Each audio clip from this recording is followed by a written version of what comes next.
أعوذ بالله من الشيطان الرجيم. بسم الله الرحمن الرحيم. Assalamualaikum warahmatullahi wabarakatuh. Waalaikumsalam warahmatullahi wabarakatuh. Alhamdulillahilladzi arsala rasulahu bil huda wa dinil haqq liyudhhirahu 'alad dini kulli wa kafa billahi shahida. Allahumma salli ala sayyidina Muhammadin wa ala alihi wa sahbihi wa sallim, amma ba'd. Kita kembali bersyukur kehadirat Allah Subhanahu wa taala dengan mengucap alhamdulillahi rabbil alamin, serta kita kembali bersalawat kepada baginda Nabi dengan mengucap Allahumma salli ala sayyidina Muhammad.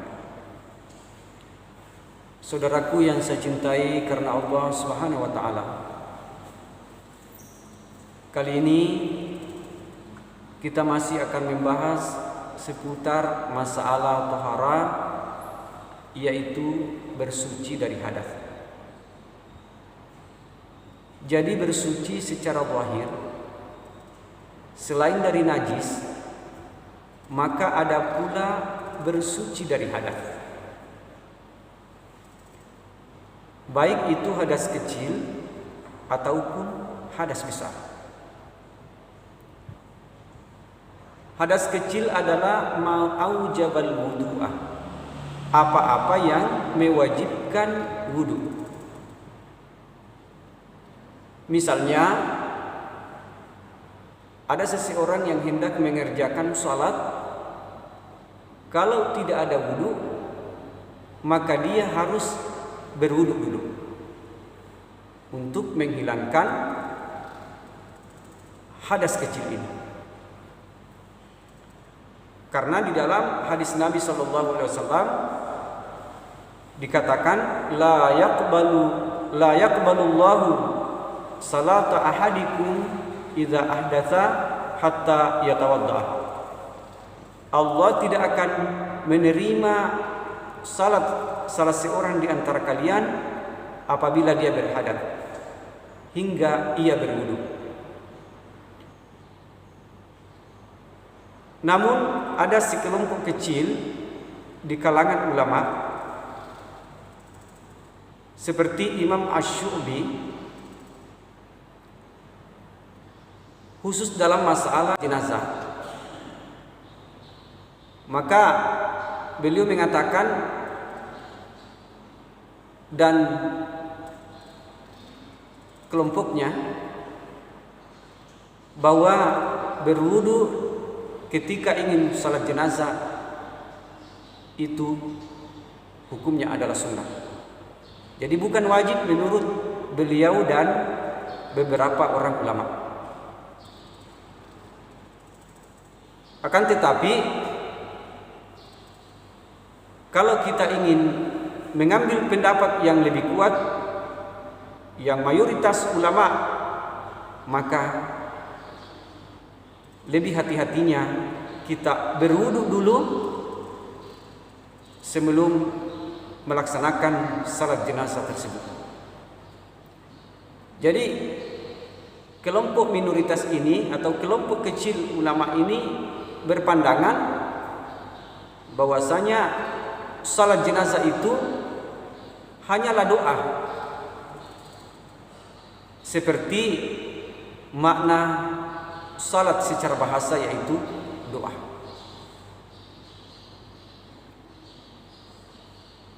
Kemudian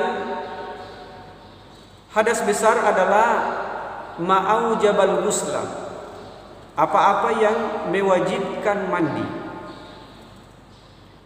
Dalam hal ini adalah mandi wajib, meratakan air ke seluruh tubuh, mulai dari ujung rambut sampai ujung kaki. Itulah manakala seseorang didatangi salah satu dari 6 perkara.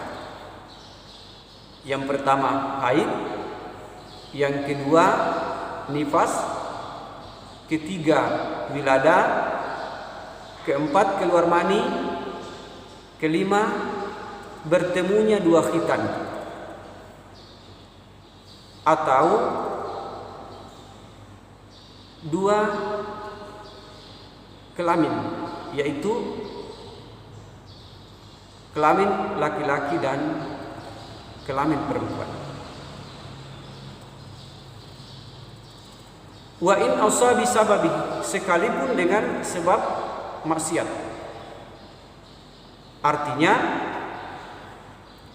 bertemunya dua jenis kelamin ini yang diistilahkan dengan bersetubuh atau berhubungan badan dengan cara yang tidak sah menurut pandangan orang yang berzina, maka dia tetap wajib mandi, karena dosa zina lain, dosa tidak mandi wajib itu pun lain. Saudaraku yang saya cintai karena Allah Subhanahu wa taala, kemudian yang keenam adalah meninggal dunia. Jadi ketika ada orang yang meninggal dunia, maka ya tentu yang wajib orang yang hidup untuk memandikannya. Karena kalau ya tidak mungkinlah ada orang yang meninggal dunia yang akan memandikan dirinya sendiri, ya. Mungkin kalau kita melihat fenomena ini, ya mungkin kita pada lari semua. Itulah perkara dari 6 perkara yang apabila mendatangi seseorang, maka dia wajib mandi untuk mengangkat daripada hadas besar ini. Kemudian wudu dan mandi ini bisa digantikan dengan tayamum manakala seseorang halangan menggunakan air karena sakit atau ketiadaan air.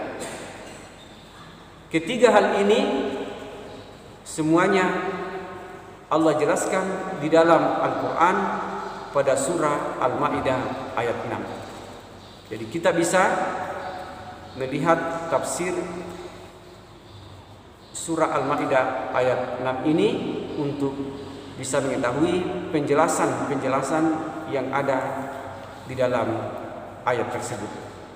Untuk sementara ini saja yang bisa saya sampaikan. Semoga uraian singkat ini senantiasa Allah berikan keberkahan kepadanya, sehingga kita bisa mengambil manfaat daripada penjelasan-penjelasan ini untuk kita jadikan sebagai pedoman hidup di dalam kehidupan kita sehari-hari. Wal afu minkum, terima kasih atas segala perhatiannya dan mohon maaf atas segala kekurangannya. Wabillahi taufik wal hidayah. Wassalamualaikum warahmatullahi wabarakatuh.